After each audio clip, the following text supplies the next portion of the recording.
in stereo. Oh, I want to hear us in stereo.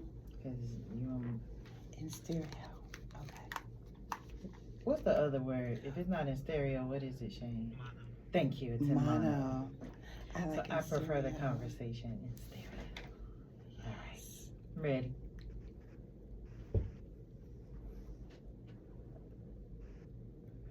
Welcome to the SoulWealth Radio Show. I am your host, Dr. Vikki Johnson, here on 96.3 HD4 and DCRadio.gov. Here on the SoulWealth Radio Show, we have wealthy conversations that nurture the soul. And these conversations are incredibly inspiring, insightful, informative, illuminating with some incredible people. And today's guest is all of those things. She's my sister, my soror, my friend. I mean, we could just hang out and just chill. And I am fascinated by her gifts and her person and who she is. And I know it's a divine connection. She is the founder of the I Define Me movement, a 501c3 established organization founded in 2002 with a presence that is local, national, and global. She is an empowerista for girls and women, a social emotional learning expert, entrepreneur, licensed therapist, author, mentor, and international motivational speaker. She also is the producer, host, and creator of a wellness talk show called the Own Your Now Show. She's an NAACP Community Hero, a 46th Image Award winner, and has received numerous accolades for her contribution to mental wellness, a member of the American Counseling Association, the Alliance of Black Mental Health Professionals, a PBS 9 network partner, and my soror, a member of Delta Sigma Theta Sorority Incorporated, the St. Louis Metropolitan Alumni Chapter. She also serves as a nonviolence ambassador for the King Center. She's a wife, a mother, a grandmother. She loves coffee, and she loves sunflowers. Who knew? Anyway, welcome to the SoulWealth Radio Show, Tracie Berry McGhee.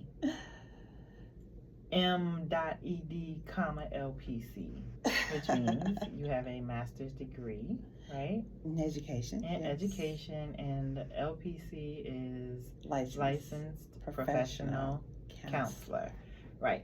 So you're not just giving your opinion, you have done the work, done the research, have lived experiences, and here you are. How are you? I am doing well. My cup is overflowing. What's in your cup? Thank Which you. is something you ask women and girls all the time at the Own Your Now Cafe, OYN Cafe, Own Your Now, what's in your cup. It's an honor to have you here. You know, I adore you. You are one of the most resourceful people I know. It's like talking to myself. Like, Tracie, I need you. Like, I got you. I'm going to call you back. I got you. I'm going to text you. I got you. I'm going to like, listen. It's so refreshing, and I'm grateful for our sisterhood and our friendship. But what was it like, and what is it like when you hear reflected back to you all of your accomplishments? Because I know this is the Cliff Note version of your introduction. What is it like hearing that? Or I just want to say, first off, thank you so much You're for welcome. the opportunity for us to continue to sow seeds together. Mm-hmm.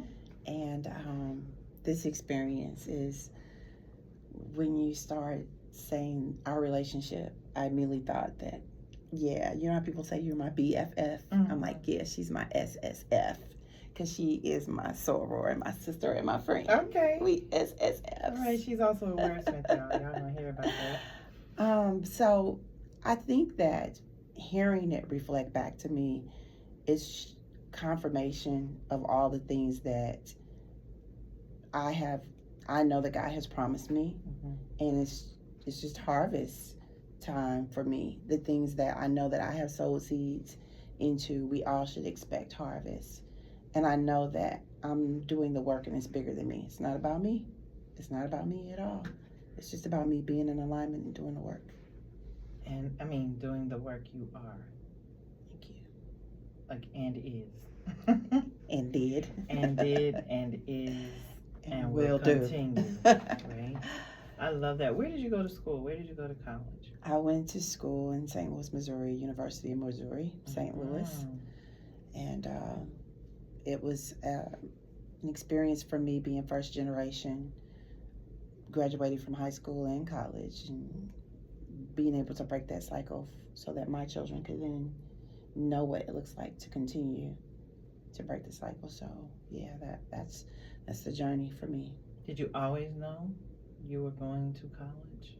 Like growing up, being in that environment, did you know, I'm out of here? Like, I am going to do things differently? How was that? Because, and I'm asking the question, I want to contextualize it for you because I know your journey, some of it, still learning. I want the answer really on a deeper level because I know there are those listening all over the world who may feel stuck in their environment. Like, how am I going to get out of this? I was born into this. Right. This is the hand I've been dealt with life. How do I move past what has been, what is, and all the negativity around me saying, nobody did it before you. What makes you think you're so special? Right, right. You know, sometimes you see visualizations of the sunflower growing out of concrete, and you're like, yeah, that's me. But it's more than just me. Other people have the same experience when they see it. And for me, my mom and dad kept talking to me about being different and how important it was for me to dream. And we all dream about things that we want to see. And I didn't see it, but I was a reader very early on. My mom would take me to the library. My mom, like I said, she and my dad were both very young when they birthed me. She didn't have me by herself. Man was included. And she would take me to the library. I remember my first experience when I know that I fell in love and that was my happy place. Going into the Cabrini Branch Library in St. Louis, Missouri, and going to that area that those books spoke to me. I Know Why the Caged Bird Sings, Dr. Maya Angelou, who's from St. Louis, and reading Judy Blume, Are You There, God It's Me, Margaret, and my mom giving me a journal and saying, write out your dreams and goals and they will happen. Wow. My mom really wanted that for me.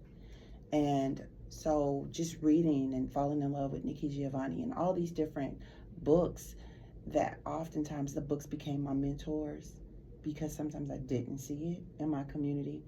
I saw things on billboards that didn't speak to me, and I knew I did not want to be some of the reflections of things that I saw. I was part of what we call the DSEG program.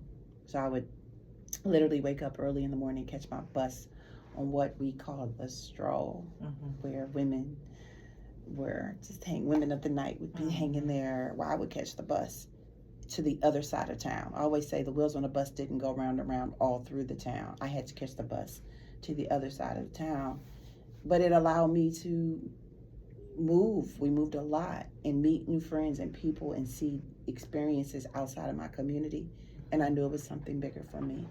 As well as we had what we call the trio programs, Upper Bound, and being able to go visit HBCUs, part of those programs to let me see that there's something outside of it.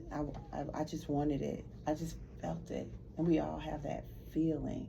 That's so good. Who inspires you, Trace?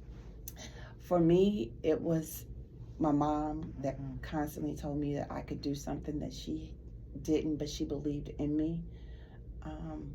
The community women. My mom always, we moved, but we were always around other strong women. Strong women's just definitely a part of my DNA. The mentors, like I said, in my books that I would read about. Dr. Maya Angelou, Nikki Giovanni, and all these women who were writers that spoke to me.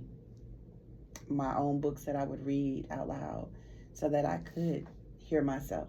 So I learned to listen to my voice very early, very early. So good. Did you always know that you wanted to be in the behavioral sciences space, like education, psychology, sociology, because you are such a people watcher, studier, researcher, right? And to watch you navigate spaces is normal for you. And because I know you, it's amazing to watch the nuance of how you move in different spaces because you do so much, right? You're an author, speaker, mentor, media personality, therapist, wife, mother, grandmother, all the things. Like, I hear I'm Every Woman in my head right now. Like, I have a theme song for you. So did you always know that I'm going to be a therapist? I'm going to create these things. I'm going to create joy. And have this big, huge mascot, going all around the country. The thing about it is, I think we all know that there's something bigger inside of us. I didn't know what it looked like. I always know that there's a faith walk that we all should take. And for me, that faith walk is very clear. I used to call myself a soulflower sister because I would sit in the park with my parents. They were 70s babies, and just watch people and listen to music that inspired me. Like, music is also a thread in my life. And I went to a high school called Visual and Performing Arts. It was like fame. Dr. Johnson, it was like fame.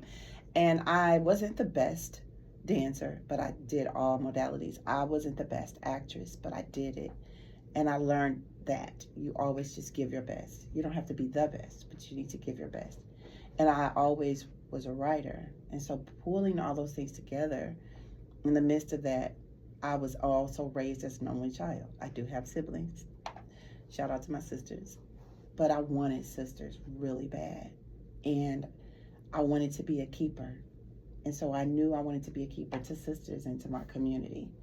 And so for that reason, I would write about those things. So when I started writing, my vision became clearer because I would always be in tune to what is God saying is going to be there for me. And I wanted to be the voice, and I wanted to be the space for other girls. That's what we're instructed to do, right? The vision. Yes, make it clear. Make it plain. Yes. So those that read it can run with it. Yes. Share a moment, Tracie, that after it happened, you knew your life would never be the same. Wow. I think in all vulnerability, I have to go back to an incident that happened when I was a little girl. And as a result of that traumatic incident, some family members said to me that maybe it didn't happen. Maybe I was just dreaming it because, Tracie's this little emotional Pisces and she's always dreaming. But my mom always told me to use my voice, and I did, and it was attempted to be silenced. But I was like, if something that bad could happen to someone and people think it's a dream, dreams are supposed to be good, that was a nightmare, then anything I can dream of, I can make happen. And so I feel that everybody has their own way of connecting with God, but God would show me things through dreams and visions and make it clear. And I would write things down, and I would be able to check things off, like this happened. And for me, the turn was when I literally was at my job as an adult. I had already graduated, went through therapy, did all the things that you're supposed to do to take care of yourself mentally. And I was totally into the spiritual space of always wanting to be a cycle breaker. Like, you should put a ring on it before we get married. I need to do all these things that I thought I should do right that didn't always happen the correct way. But I literally was sitting journaling, and I wanted to leave a space of employment that I was in, and I heard that voice inside say to me, I was like, God, I'm ready to go. I just don't want to be here. And God was like, be still, be still, be still. And literally today, like, I think is that Psalm 46:10? What is the be still know that I'm God. But I think that's it. Mm-hmm. But I didn't know that then. I think it's Psalm 46:10 because my son just recently said, Mom, be still. And I said, I trust and believe I know this one. Mm-hmm. And I was ready to go. And God kept telling me to be still. And at one point, it was time to go. And I heard clearly, when I tell you to walk, run like the wind, for you are guaranteed to fly. And I literally packed up my things and told everybody it's time for me to go. Went and wrote my notice. Back in the day, you would give like a 2-week notice, but I gave like a 30-day notice. Told my husband, it's time to take the faith walk. And he said, I don't know. At the time, his job was struggling with maybe going on strike. And I said, listen, if we don't do it now, it won't be a faith walk, will it? And he said, you know what? You're right. And I did it, and I never looked back. And it shifted the trajectory of my life. How? I never operated out of the mental. I knew that fear and faith could not reside in the same space. And I just constantly stayed in tune to my faith walk and making sure that when I set those goals or when I had those visions that I didn't allow those distractions. The things that came up were not distractions. They were just lessons. I learned from my mistakes, and I've made so many. I am not a perfect person. I don't even strive for perfection. I strive for authenticity. My spoken word poetry name is Divine Tea because I like to sip tea and I love coffee. That's a conversation around me and my mom. And your mom like tea and coffee? So for me, I was a tea drinker. I love tea. I would go and do my spoken word and drink my tea. And I said that my name was Divine Tea because I wanted to bring you words for the soul. Like I wanted to soothe the soul with tea because, tea is warm. But when my mom would get up and go to work in the mornings, she would have me fix her coffee. And we would go in the bathroom and I would watch her get ready because she was such the diva. And when she left, I would drink the coffee because she told me that I could not drink coffee because coffee was for when you were grown. It would stunt your growth. But when she would leave, I would drink her coffee. And when my mom, during the pandemic, I lost my mother and my father. But my mom, before she transitioned, she was fixing her last cup of coffee. And so it hit me hard. The pandemic hit a lot of people hard. That was another one of those transitions in my life. As a therapist, George Floyd happened. The world shut down. My husband couldn't go to work because of health issues. I lost my mother, my father, and I literally grabbed a cup of coffee, and my mom would tell me that if you was grown, when some people turn 21, they're like, ooh, I want to drink. I was like, yeah, I want to drink coffee. And I'm grown, so I'm going to drink my coffee black, no sugar, no cream. So I literally went on social media and started asking everybody, what's in your cup? Because my cup is empty and I need to fill it up. But it was bigger than me, and I felt like if I'm a therapist and I'm struggling, everybody else is struggling. And literally people start coming in, and what's in your cup became affirmations for the soul. And I started filling up the cup with music. I would play music, and I would do meditation online. And literally it went from there to like the value of owning your now. And so own and now is the same word, like own and now. Such a wordsmith. Owning your now. Yes, own your now. Same letters. Same letters. Remix. Yes. And I needed, it was the one thing you didn't know you needed. We started interviewing people. I couldn't leave. I couldn't go speak. I couldn't do any of the things that I do with my nonprofit, the I Define Me movement.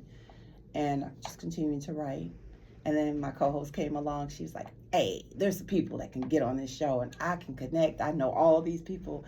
And we literally started interviewing like 3 to 5 people a day, every day, doing the affirmations, doing the meditations, playing music. I learned how to do it all. I just rebranded. Literally, it became a talk show, the Own Your Now show. now it's on PBS, and me, myself, the co-host Yolanda Langford, two Black women that are walking in our now. Like, she's a vibe in the box. She's a vibe, a whole vibe. We call her Lady L. And I'm Divine T, but I drink my coffee black, no sugar, no cream. And I drop Divine T. It's positivity, nothing negative. Yeah, I love that. It is a way also to honor your mom, connect with her, bring her into your space every time. You have a cup in your hand. Tracie, what was it like for you and those you know and love and serve during what we now know as Ferguson / Michael Brown? Like, we saw it from a distance, but you being there, living through that, can you just share a little bit about that? Because I don't ever want to forget. I know it was such a pivotal moment, like life changed for everyone, but life also changed, especially for those of you in Missouri. Right. What was that like, and how has it affected you? Well, being a mother of two daughters and a son, of course, you connect to what happened in your community, and you also look inside your home. Like, it could happen to any of our children, and our children in the community. To see our church and our communities come together, to see the world have this eye view on our city, our town. We always had our issues, just like everyone else. And there were some things that weren't true, and there were people that would come in and cause issues. But we knew that for us to continue to move forward, we needed to be the voice for our community. And life never was the same. I mean, our church shifted.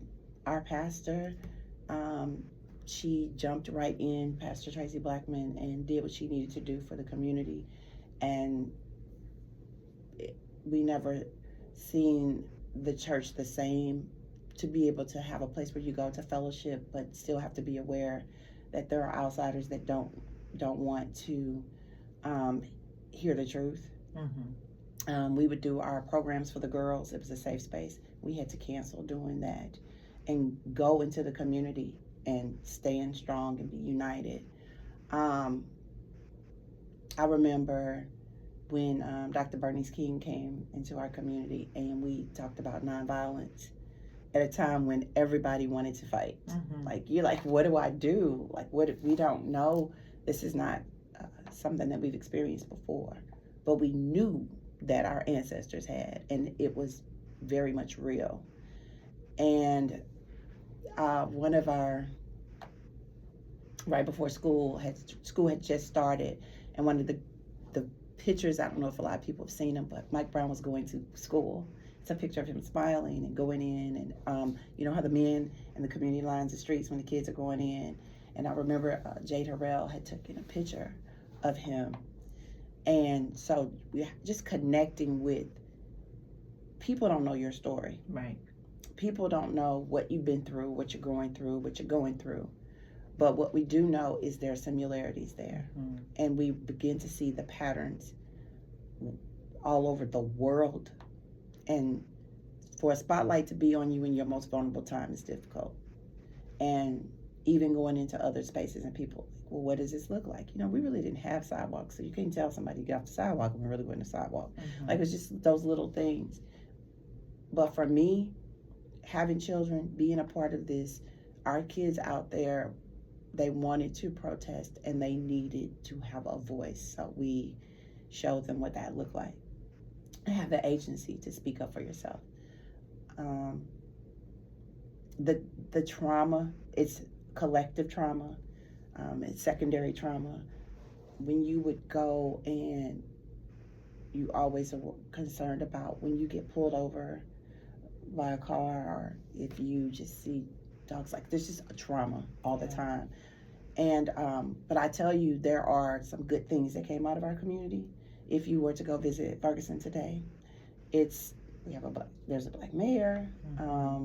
The street is like kind of like parts of it, like a Black Wall Street, there's Black restaurants, and people are still trying to grow and thrive. My son-in-law, who is no longer a police officer, but he was from the community, Ferguson and Berkeley, and saw Captain Ron do his job and be very efficient at it, and decided, I want to be a change in my community. So he became a police officer at the time. But of course, every time there was something that happened in other states, we would stand up collectively. But there also was just trauma is real. Yeah. One of my friends is a wellness coach, as well as she was a photographer. She did an amazing documentary, Aziza Binti, capturing the footage. It's history, but history can and does and continues to repeat itself. Connecting with their parents, Mm-hmm. his siblings. Mm-hmm. Everybody continues to grow, but we have to remember, just like Sankofa, you cannot forget. Right. It's a moment. And that's moment. why I wanted to presence that in our conversation, because you live there, you're from there, you're part of that community. And it's so important to remember. Mm-hmm. I have a friend, Kirk Nugent. He has this amazing spoken word piece that says, I need you to remember. You need to remember. And I think we need to remember a lot of things that are happening right now. What are you grateful for? Because I want to get to this joy cipher, y'all. Tracie does this joy cipher. She has to do one about SoulWealth. And so, what are you grateful for? I am grateful for the opportunity to know that in walking in my purpose, it's bigger than me, and God is so intentional about placing people, places, and things, but more importantly, women in my path, that I don't have to walk alone. Because even though sometimes people can read your bio and say you do so much, oftentimes I feel like I'm not doing enough. And to be able to come across other women who are like, yeah, I'm not doing enough either. Let's do this together. Let's create some soul wealth. Yeah.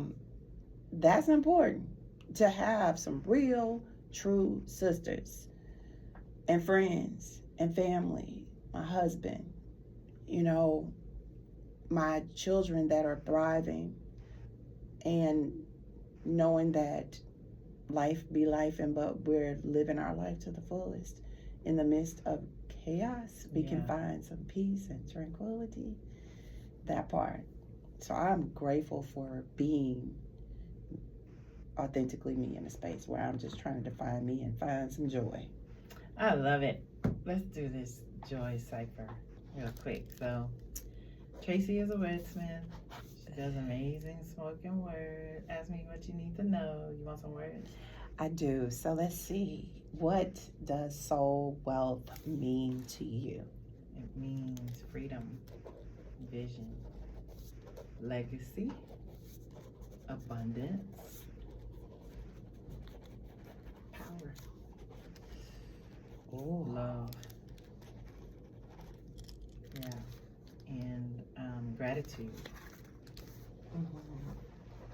And grateful for this space to be able to put out into the world with the help of Shane.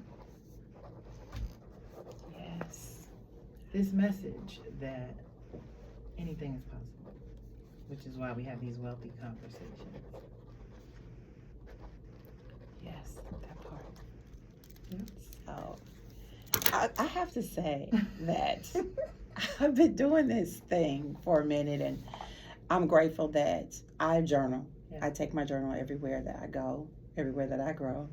And it's a way of us putting a stamp on owning your now and staying in the moment. Didn't know what to call it until I met Dr. Vikki Johnson. The Joy Cipher. And she said, this is the Joy Cipher. That's right. And so it's great because it speaks to wellness and getting things out. Like, as a licensed therapist, I don't practice anymore in the physical sense. I am licensed, but the practice is to the world. It's my gift, bringing joy to the world. So in the Joy Cipher, I take the words that Dr. Johnson has given me, and we're just going to freestyle what it looks like. So I just want to say that I am so excited about the fact that when you bring soul wealth into the space, then you allow freedom to show up and give you the vision that you need to create legacy in an abundance. And the power that we have is a we word, because it's about us being empowered. Me, you, we, Shane, all of us, to be able to love, to listen, to observe, to validate, to empower one another, to also understand the value of gratitude. Because when we have the value of gratitude, we can make anything that is impossible possible.